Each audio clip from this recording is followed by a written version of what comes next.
Friends, இந்த வீடியோவில் நம்ம என்ன பார்க்க போகிறோம்னா எப்படி வந்து WordPress இன்ஸ்டால் பண்ணுறதுன்னு பார்க்க போகிறோம்.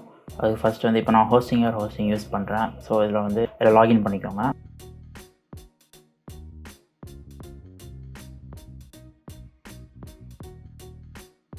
லாகின் பண்ணிங்கன்னா உங்களோட டேஷ்போர்ட் இந்த மாதிரி தான் இருக்கும். இப்போ என்னோட இந்த டொமைன் செலக்டாக இருக்குது IHTH.tk.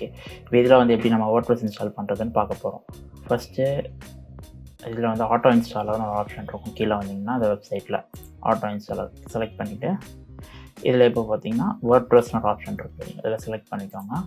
இப்போது செலக்ட் பண்ணிங்கன்னா நம்மளோட டொமைன் இங்கே செலக்ட் ஆகுது IHTH.tk. ஸோ இதில் வந்து இப்போ அட்மினிஸ்ட்ரேட்டர் யூசர் நேம் கேட்குது. ஸோ அதில் வந்து நான் இப்போது IHTHன்னு கொடுக்குறேன். அப்புறம் அட்மினிஸ்ட்ரேட்டர் பாஸ்வேர்டு இதில் நீங்கள் ஆட்டோ ஜென்ரேட் பண்ணிக்கலாம். அப்படி இல்லைனா உங்களுக்கு பிடிச்ச பாஸ்வேர்ட் கொடுத்துக்கலாம். இப்போ நான் பாஸ்வேர்ட் கொடுக்குறேன். Next administrator email. இப்போது அட்மினிஸ்ட்ரேட்டர் இமெயில் நான் வந்து உங்களுக்கு என்ன இமெயில் கொடுத்தோமோ அது கொடுத்துக்கோங்க.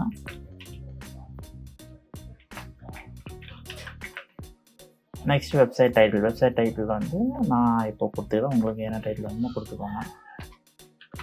இன்ஸ்டால் கொடுத்துக்கோங்க. அதுதான் இப்போ வந்து WordPress சக்ஸஸ்ஃபுல்லாக இன்ஸ்டால் ஆகிடுச்சு. இப்போ நம்ம லாகின் பண்ணி பார்க்கலாம். அதுக்கு உங்களோட டொமைன் /wp admin இந்த மாதிரி கொடுத்தீங்கன்னா உங்களோட WordPress டேஷ்போர்ட் லாகின் வரும். வந்துருச்சு. இதில் வந்து நம்மளோட யூசர் நேம் கொடுக்கலாம்.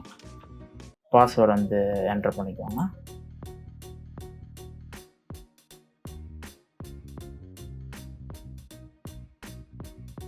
அவ்வளோதான். இதை நம்ம WordPress டேஷ்போர்டுக்குலாம் வந்துட்டோம். வீடியோ பிடிச்சிருந்தா சப்ஸ்கிரைப் பண்ணிக்கோங்க.